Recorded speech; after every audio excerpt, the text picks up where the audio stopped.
I mean, I can hear you. My mic's not. All right. So, okay. oh my God.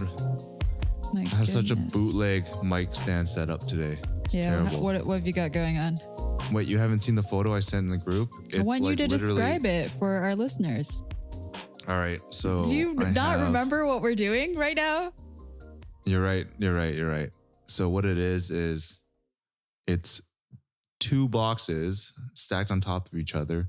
And then on top of that is a vase. And it just so happened the vase is the mic holder, and it's just sort of tilted out. It actually kind of works, but it's just, I needed to piece together this little contraption. It feels like it's been a while since we've done this. It has, You're right? innovative. It's been a long time. Well, yeah, with all the traveling and stuff. Okay. It's been so difficult to schedule this, and between everyone's travels, like Elphick was in China for an upcoming story around basketball. So he's been like hard to lock down. So that's why if you've been looking at the cadence of making it up, it's been a little bit off, but hopefully it'll be fine until the rest of the year. I think people are going to understand. I think they're mostly forgiving. So I think we made up for it with our very special guest episode last week. Yeah, but that time zone difference between Hong Kong and LA is the worst. Rough. This is honestly the worst. Like if you had to you and I are at the worst times right now. If you had to do a business deal, like if it was more important, it'd be awful. Like if you had to communicate with someone between 9 to 5. Yeah, Hong it's Kong. 11 p.m. in Hong Kong. It's 7:10 a.m. You're really putting it in because it's Friday night in Hong Kong. Well, or I just don't have a lot going on in my life. Friday night at the office, that's a great way to spend it. What else is there to do but work? What else is there to do but co-host this podcast? Yeah. So I have seen on your social media that you have a new phone. Yes, I am the proud owner of an iPhone 10. And I have to say constantly want to say X, but yes, you have an iPhone 10. Yeah, I would say that in general, it's been pretty dope. At the end of the day, like I came from a 6S, so anything would have been an upgrade, to be honest. But is there anything? Like what is really new about the 10 that people should know about? I mean, it has to be face recognition. Don't I almost say feel emojis. like we don't even need to talk about it. I don't almost feel like we don't need to talk about it because I think that the lack of a physical hardware button is kind of part of the strategy to integrate face recognition, right? Because you kind of have to start integrating gestures. And honestly, I think gestures being this quote unquote difficult thing and being super complex, it's obviously part of like the underlying Apple narrative, but it's also not that hard. Like I think if I threw an iPhone to you right now, you would not know how to use it. But at the same time, it's like, do we really need to be in a position where there's absolutely no learning curve to something? I don't agree with that. Yeah. I mean, I think I eventually will probably upgrade someday, if not soon, probably not soon. And I'm not opposed to there being a learning curve. One of the things too that I find really impressive is just like the ability to create content on it. Like the camera, obviously the apps you can buy help enhance the experience. The fact of the matter is like the camera is really, really, really impressive. Like I found myself actually using the camera a lot more, or just mobile cameras in general. Like for the longest time, I just kind of put it off. I never used it other than just taking like a snapshot for memory. Now I feel I can actually create content, and it sort of peeled away another layer. And it, the way that we've talked about this before, in the past where there's sort of this planned level of obsolescence when you have to upgrade firmwares or whatever. And it just progressively makes your experience a little bit slower, right? So what that made me realize is that for some people, if you're like wanting to create content on your mobile device, sometimes you need to follow the trends. So if you don't have relatively the latest product or phone, you might struggle to create content. I mean, you can still create content on it. It just, I got to a point for me personally where it was so slow, so laggy that it just was frustrating. I didn't even want to take a photo. I think that's fair. Yeah. Like computers, I think, have always had this element of, yes, this is going to become obsolete or it just gets slower every year. But I think that with iPhones and like just mobile devices in general, it's been a different level of obsolescence where it's like being forced on you versus actual technological change. I mean, I'm sure there's a counterbalance there, right? Like older processors are literally older processors. But, you know, everyone's sort of being forced to update their architecture on their apps or whatever to make it run in new environments. So I think naturally that just forces things to slow down.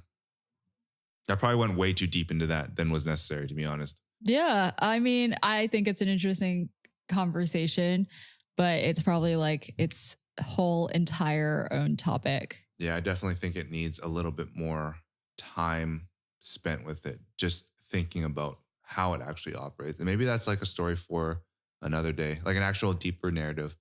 The tech you use enabling you or disabling you to produce content. Yeah, that's interesting. It's really something that's come to mind because I don't know if you've been following my Instagram stories, but I'm much more active than I have, and you have been. Yeah. And it's crazy because like a lot of times people are like, oh, I don't remember. Did you shoot? Like I was at lunch the other day and someone was like, did you shoot that on your phone or your camera? And my camera was like a film camera. Like I wasn't even, I still had the same roll when he messaged me. So it was like obviously on I forget what you were posting on IG stories, but I was going to troll you because I just felt like this isn't anything I've seen from Eugene before, but I've been trying to be nicer. So let you go. That's fine. Okay, let's dive in. You have a heavy topic. We both have heavy topics anyway, so we got to get going. So in a bit of a departure from what we usually do on the MAEKAN briefing, we just did some actual original reporting in a way. I was at ComplexCon as an attendee, not as an exhibitor like we were last year, but just someone that wanted to stop by, check it out, and see how things had evolved from last year. And for those that are unfamiliar with ComplexCon, it was I guess the best way to put it, it's a curated convention and festival that took place between November 4th and 5th in Long Beach. It was something that was overseen from a cultural level by people like Pharrell Williams, Takeshi Murakami, Off-White's Virgil Abloh, Colette co-founder Sarah Andelman, et cetera, et cetera. So there's a lot of people that were involved, from sort of the street culture fashion space. In 2016, which was when it was launched, I think there was a sense of uncertainty of how it would play out. People weren't sure is this going to be successful? Is this going to take off? And honestly, I think the first year and the first show was a pretty massive success for what it was trying to achieve. And that was to sort of bring the internet offline into the real world. It's me seeing people that I follow on Twitter. I actually think that was Kazim from the MAEKAN community. He was like, oh, this is like all these people I follow and I'm just like walking past them on the show floor. Was he there in 2016 as well? He didn't go in 2016. 2017 was his first time. In 2017, I think one of the biggest changes were just the overall scale. You had people spending millions of dollars on booths. Like the rumor was Nike spent $2 million on a booth. What? On top of that, just the overall scale, like something like 50,000 people came through the doors of ComplexCon in 2017, which that's honestly pretty impressive. It did also open up some new problems, I'd say. And it's interesting though. So we're going to get into what the problems are, but it's interesting because 1 year is a really short time for something to totally change, or not totally change, but that's a really quick time to show problems, you know? I would say that in general though, the problems aren't really ComplexCon's problems per se. Like the underlying issues are not because of them. Let's get into what the problems are, and then I'll clarify what I mean. I think it's more like the sort of trajectory of the culture. It's kind of like where were things last year? How have things magnified in 2017? Okay, then maybe my question is like, how come the trajectory of the culture could have hidden itself from being evident last year and suddenly be evident this year at ComplexCon? Because you were saying 2016 was a success, right? And I'm not saying it's ComplexCon's fault, which is what you're saying as well. Like, so the culture has changed, but how come we didn't see that at ComplexCon last year? I think that it's just market conditions have changed, and I hate to use that word. But in a year is what I'm saying. Are you thinking it's a year, or is like, did ComplexCon do something last year that was somehow preventative? No. I think it's really a matter of what ComplexCon represents. And ComplexCon is really just a platform for this culture, right? Okay. It's not really, I mean, you could 100% argue that Complex also has an influential part in dictating culture. If you look at it, there's been a lot of movements that have just reinforced the consumeristic nature of street culture. And I guess what I can do is I can sort of run into some of the talking points that we include in the briefing. That includes Bobby Hundreds. You know, Bobby Hundreds, obviously a very well-known figure within streetwear. He's really outspoken, like especially as of late. I think that all the stuff around him has kind of forced his hand to be more vocal about commenting on what's going on. And he put together an Instagram post, basically did it in a way where it's just a bunch of slides that had messages on them. Okay, I'm just going to read just 2-3 sentences, but it's like 6 text slides and it's worth reading the whole thing. But in his intro, he says, "You could smell the oils of commerce in the air. The fuckboys were at a fever pitch. So many Nikes and Murakami merch and so many collaborations. So much money. Everyone's spending money to resell and make more money. Just so much money." Yeah. That was one part of it. The second part was a good friend, Jeff Carvalho, who oversees a lot of things at High Snobiety. And he had a slightly different approach to it that in some ways a little bit more drilled down. It was just about the overall safety. Yeah. So there's a lot of things that happened at ComplexCon that, I was talking to someone yesterday and they're like, I just felt unsafe at ComplexCon. All this money flying around, people going after sought after sneakers, and like, dude, it's not that hard to like bring something in there. If you really wanted to mess around with somebody, like there's security checks at the front door, but I mean, if you want to bring a gun in there, and I'm not trying to create a level of like, of people being, scared or afraid of being there, but I'm just passing on like general sentiment. Right. It's just like so crowded in there. You never know what's going to happen. Things might just pop off. Like there were like fights, like booths being shut down, like Undefeated's booth got shut down. Someone told me that one of the walls at the Union booth got pushed over. Like there's stuff like that. Do you really want to go to a trade show that's in many ways focused around footwear and sneakers and come away hurt? I don't think so. I don't think it's worth it in that capacity. No, not at all. Yeah. So I think those are kind of the underlying things that people were on people's minds, and it got to the point where, hey, you know what, I'm going to voice my opinion on this. But this is, I think what's important is that in some ways ComplexCon gets scapegoated for this because of what happened. I'm sure there's things that they want to do better for next year and they're aware of.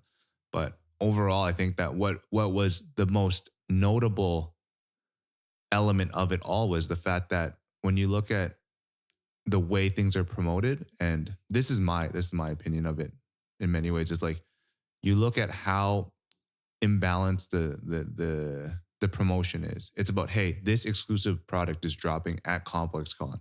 Mm-hmm. This t-shirt or whatever, we're gonna have exclusive merchandise. That's part of it, and I understand that we need part of that commerce element to keep the wheels moving. But on that same note, you have so many good things that happening at ComplexCon. You have these panel discussions, et cetera, but inevitably that stuff gets kind of lost in the mix. How do you ensure that those other opportunities are just equally represented? I don't know. I maybe I just have like a skewed perception. It's only one singular point of view. Most people I talked to that went to the talks felt like that was more valuable than the experience of fighting through the foot traffic to walk a show to look at product.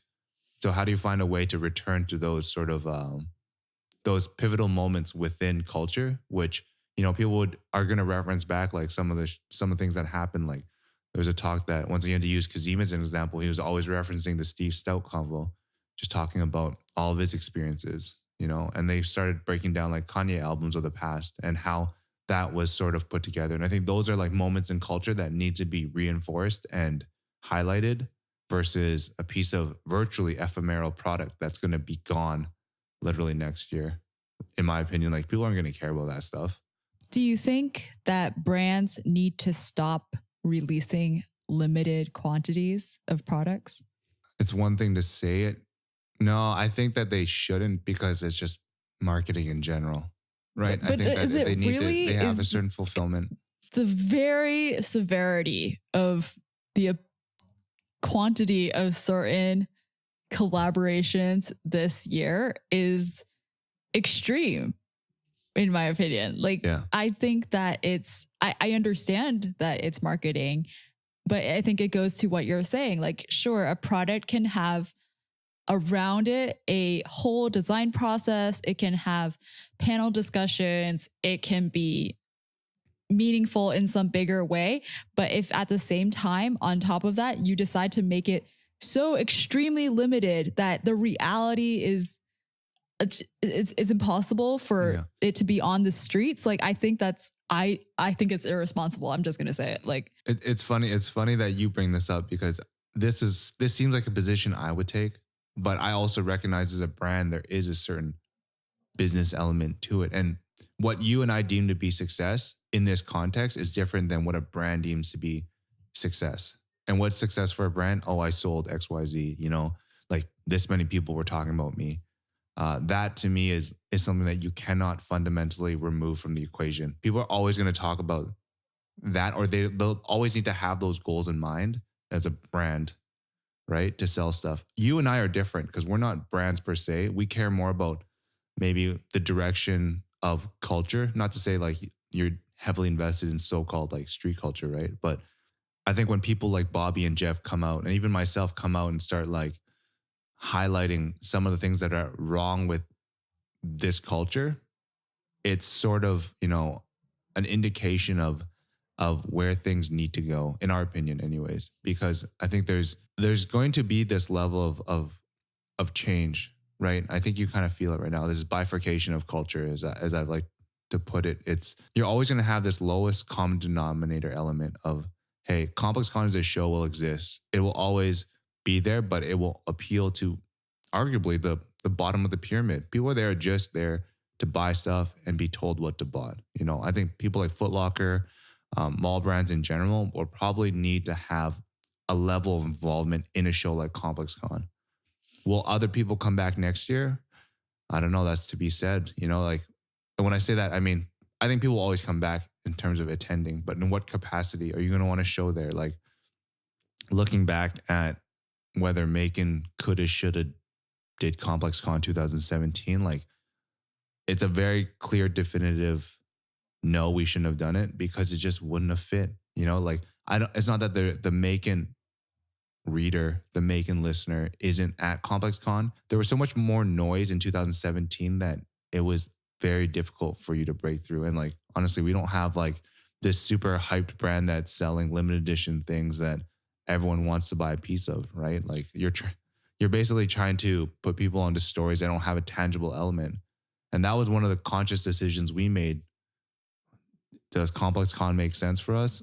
I don't think so, to be honest. We're not best suited for this type of environment that's heavily driven by retail. To kind of elaborate more on that sort of bifurcation, what you're going to see is different ranges of street culture. And I think that I need to be very careful when I explain this, because it's not like, yo, you know, the lowbrow and the highbrow are going to sort of separate. And I think highbrow is just more like not pretentious elements of culture so much as people that want a bit more from what's going on. It's like, I want to know the ideas, thoughts that are shaping this, whereas some people on the other end just want to buy and consume to be a participant within it.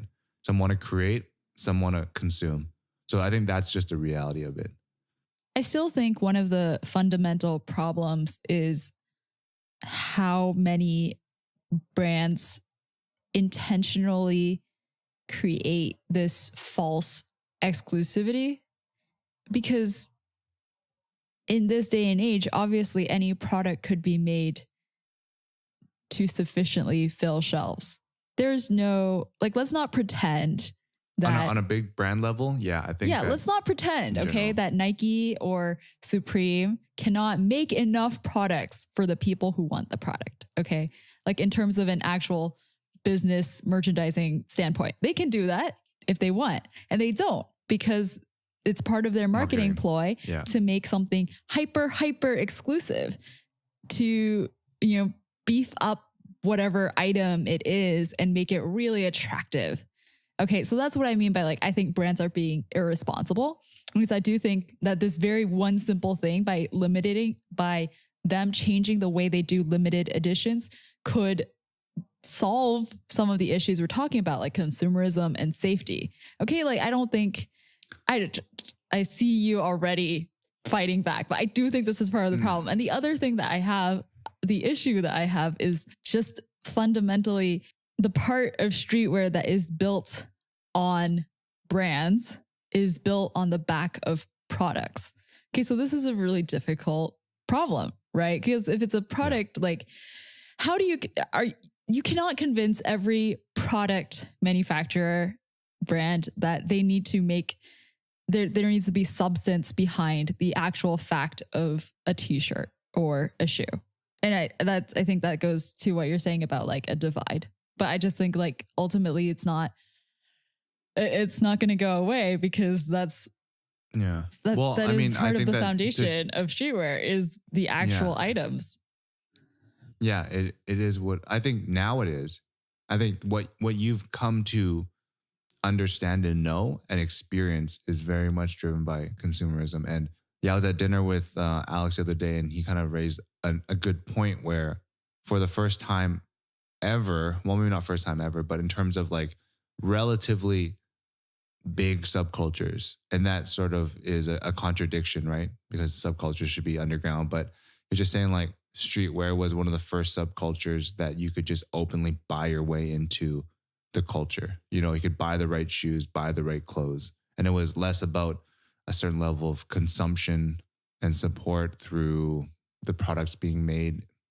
Actually, does that even make sense? I don't know. Like, I think it's more that if I had $10,000, I could buy my way and look like I'm part of the culture without actually necessarily participating beyond consumerism. And that has just amplified. That to me is probably the best representation of where this whole culture has gone. And that's not to say that it's the only part of culture, right? There's still people that are doing things like sharing conversations and making that the backbone of what they create. But there's just an imbalance. That's my issue right now, is the imbalance. It's just like we're just so hyper-focused on the product side. Shopping, buying this and that. Like, I think that it's a little bit unfortunate for us to sort of dumb down the product a bit. It's kind of like we expect consumers not to want more, but we don't give them more. I really think there's a part of it that consumers want something deeper. And I've said this before, this has always been like this ongoing narrative through our discussions and our arguments. Like, what role does brand play in the overall landscape of culture, right? Should they just be selling product, or should they have an underlying mission? And oh my goodness,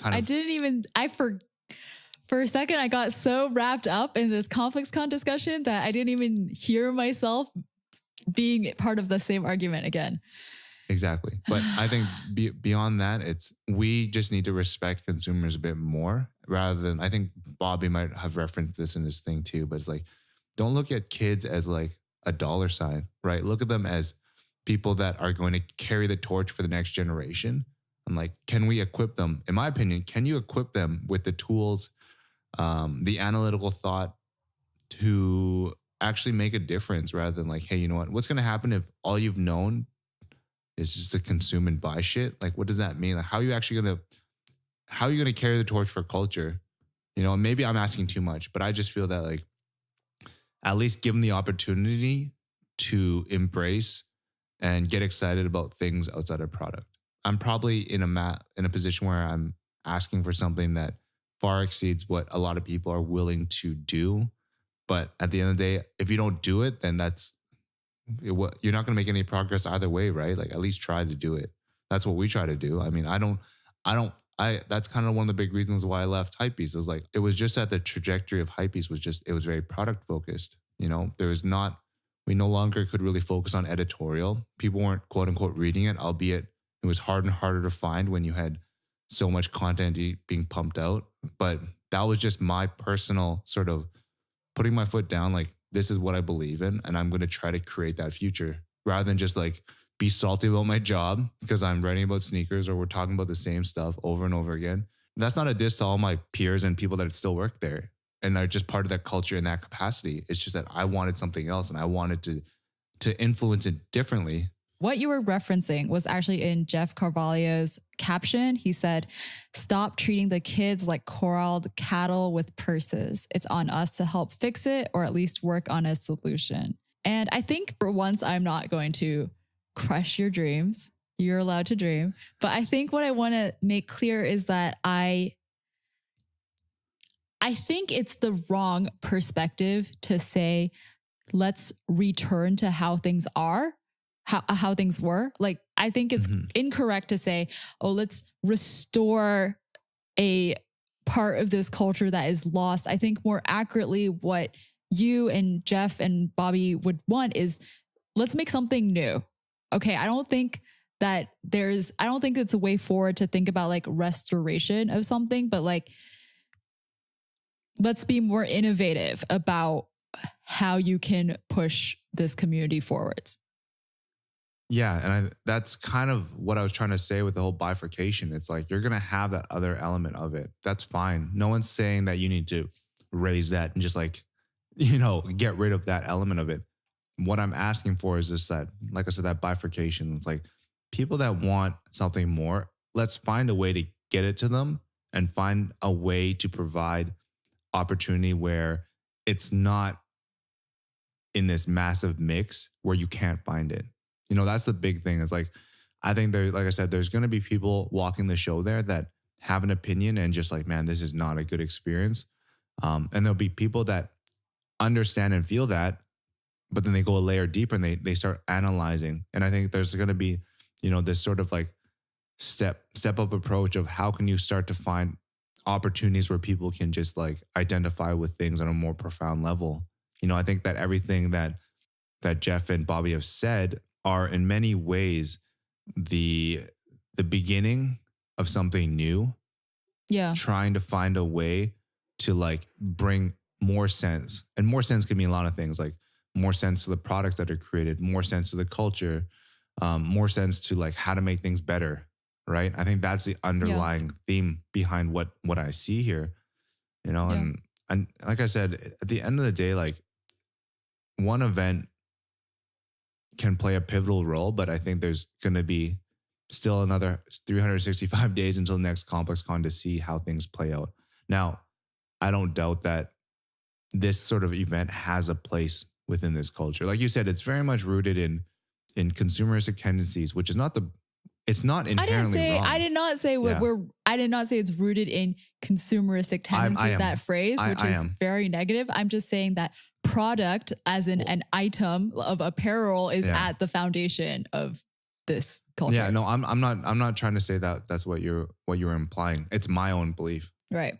It's my own belief that that's where it's at right now. And like, no. I do think that's where it is now. What I was trying to say is that, like, if you look historically, it's not that the culture is based off of consumerism, because I don't in my head, I don't equate the word consumerism with like product. I just mean that at the beginning, there were shirts and there are shoes, right? And then along the way, it became to being, when I think consumerism, I think like this desire for material goods, and the hunger is just for the thing.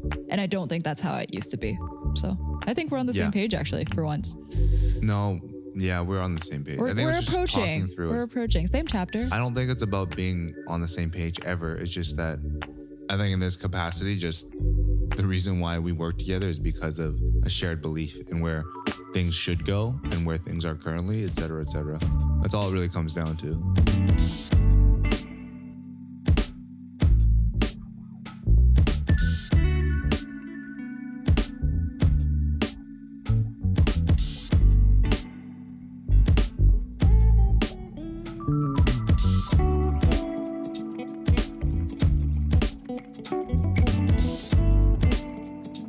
What I wanted to talk to you about is DNA Info and Gothamist getting shut down by their owner. And what this is DNA Info and Gothamist are both really hyper local news sites, meaning they talk very particularly about the cities that they're in and even more specifically like neighborhoods and boroughs. So DNA Info used to be based in New York and Chicago, and then Gothamist was based in like another 4 cities in the States. They really pride themselves on attending, local government meetings and taking the meat of that and telling their readers so that these small stories, when they become bigger stories, people have background, they have context of how this happened. So what happened is that they voted at the Gothamist staff office last week to join the Writers Guild, which the Writers Guild of America East also represents Vice, HuffPo, Slate, Thrillist, Gawker Media.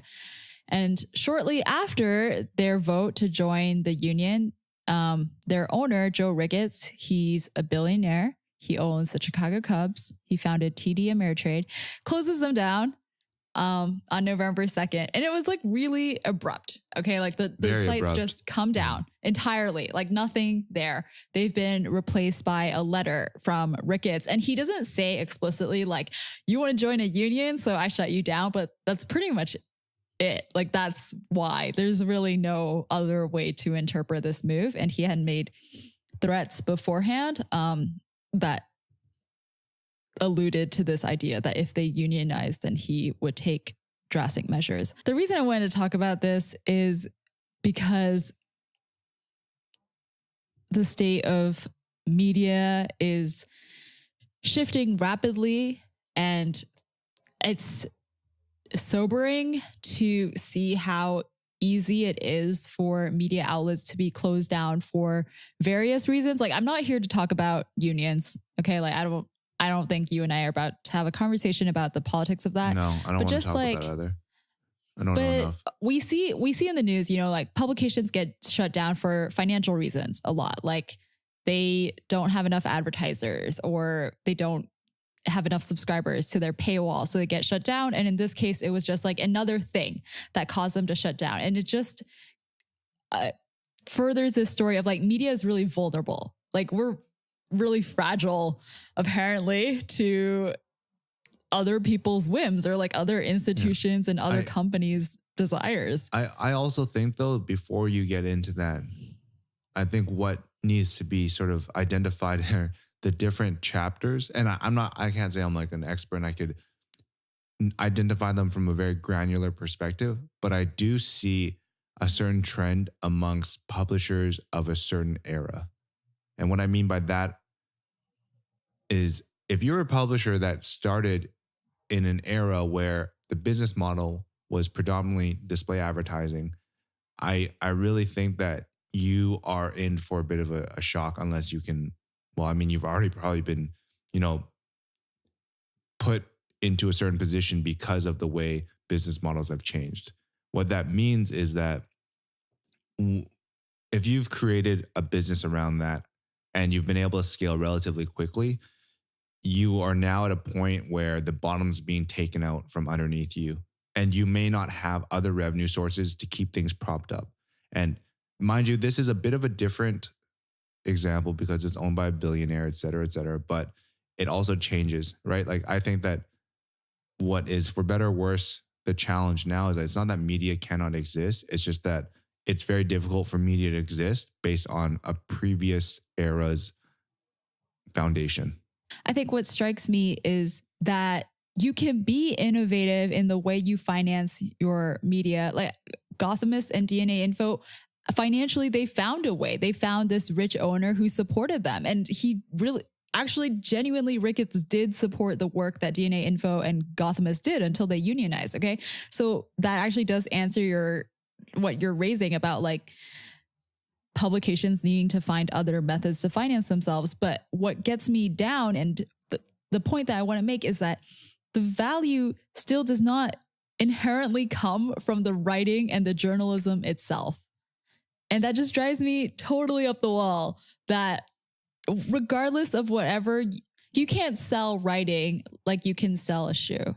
Or only certain people have been able to achieve that level of transaction. That's probably a bad way of putting it, but but I agree. You're totally spot on in that. And I think that raises a good point in that the way that that's been sort of set up is you need to really find other ways. And that's the thing is like when you're a relatively bigger company, like I don't think DNA Info is by any means small. Like they're not massive, but they're not small. It's like, they're not it's small. very difficult. I wouldn't say they were small. Yeah, it's very difficult for you to find a way to start integrating new revenue streams because you're such a big boat that needs to kind of slightly veer off. And mind you, even if they were able to achieve a different level of profitability, would this shutdown still have occurred? I don't know. But I just know that, I guess what I was trying to get at is, do media companies need billion-dollar owners to subsist? Well, I think billionaire owners is a way for them to exist. But what I'm saying is that media continues to exist at the whims of someone else as opposed to the writing itself. Because like, let's say you find advertising like from a brand or an institution or whoever, you're still at the whims of that brand, that institution. And it's just, I don't know. I'm not here to propose a solution that I know of, but it's just that writing is, and I mean specifically journalism, is in the grips of someone else, as in... Yeah, it's not in your own control.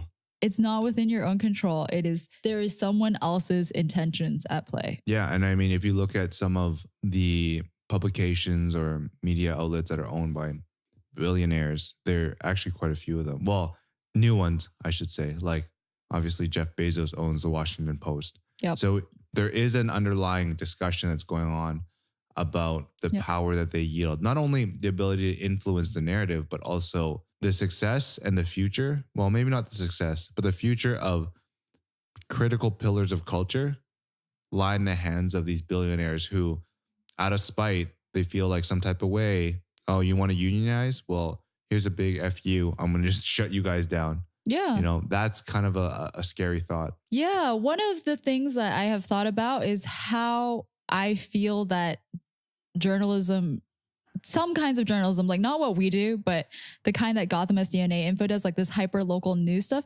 is like a utility, like a public service, right? And in that case, it should not be controlled by, a single rich person, because it's this service for everyone.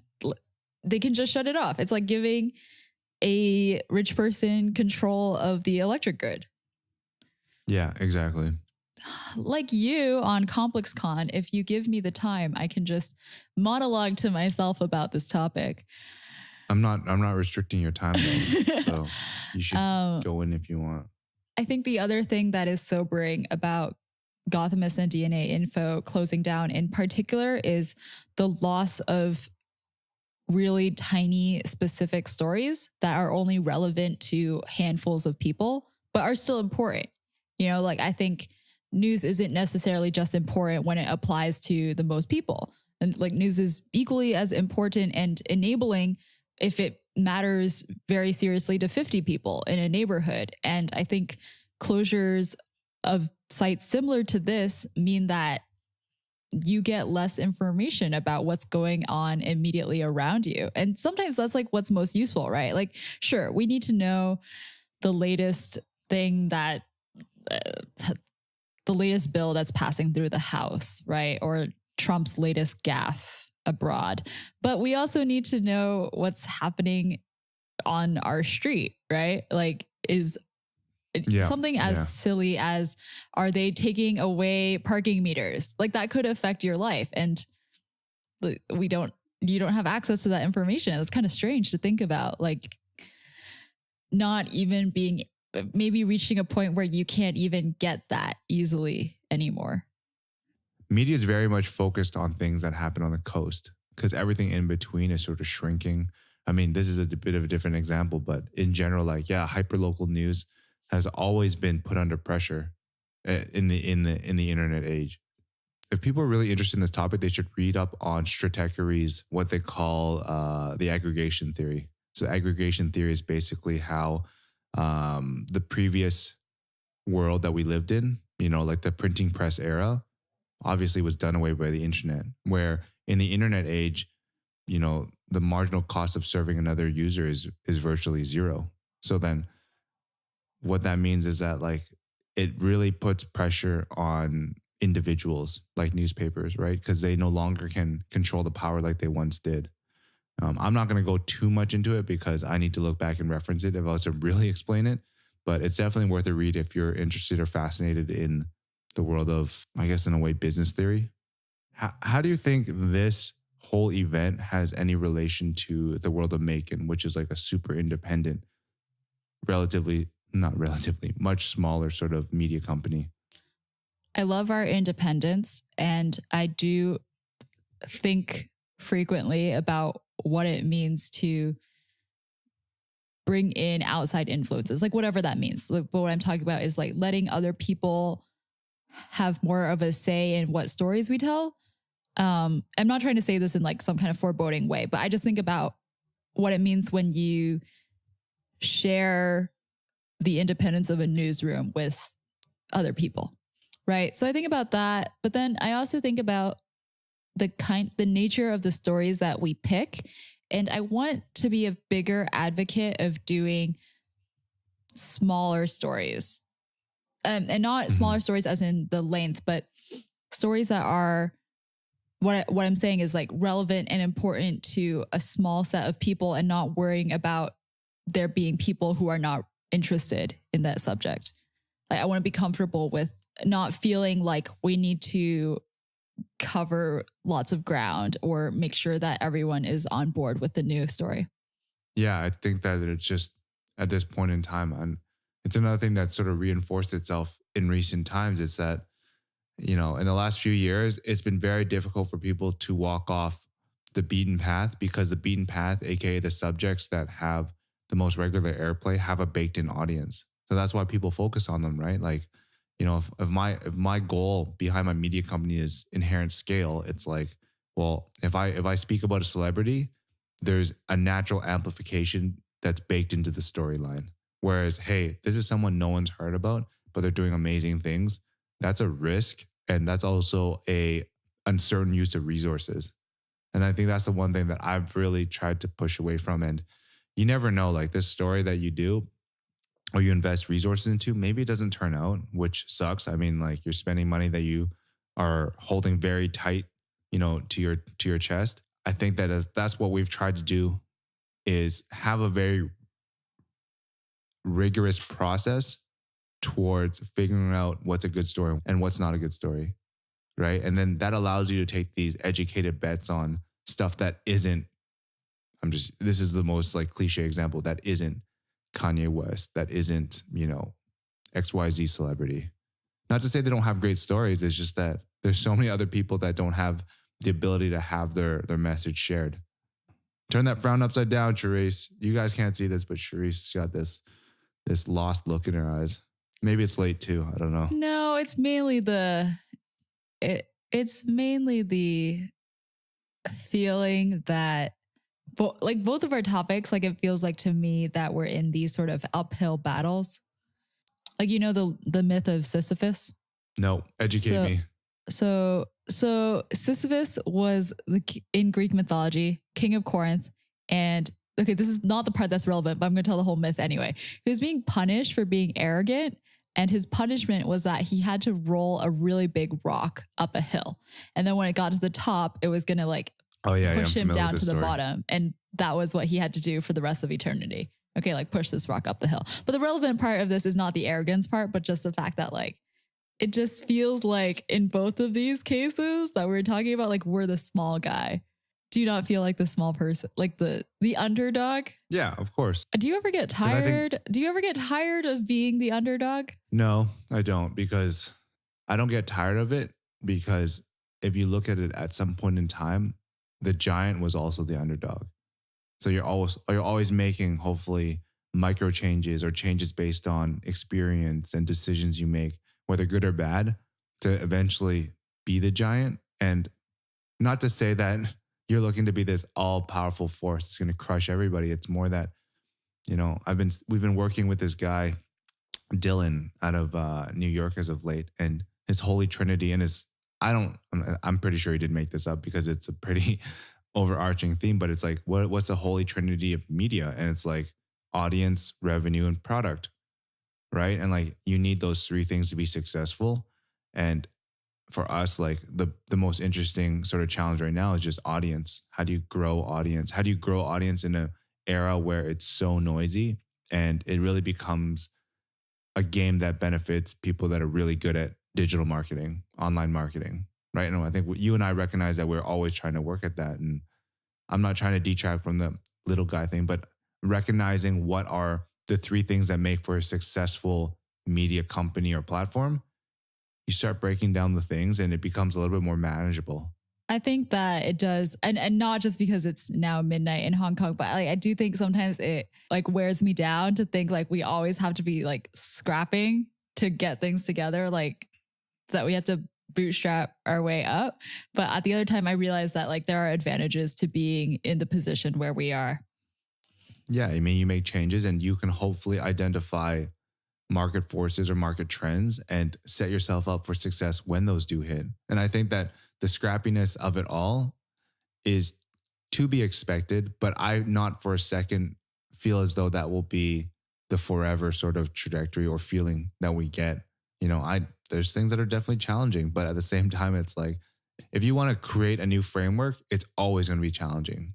You know, like I've used this quote and I'm, you know, so many times, but the guys at Outlier are always saying that, like, you know, there's so much energy that goes into creating something new. And, you know, whether it's entrepreneurship or starting something, it's not a sprint. It's like the most grueling, sustained marathon that's probably in excess of, you know, the usual distance, but that's what it is. It's like, it's not for everybody, but I think that it's also something that we're very cognizant of. Like Alex and I, it's like where we are now and how we do things now are not how we should be doing things each and every month, therefore after, right? Things should get easier.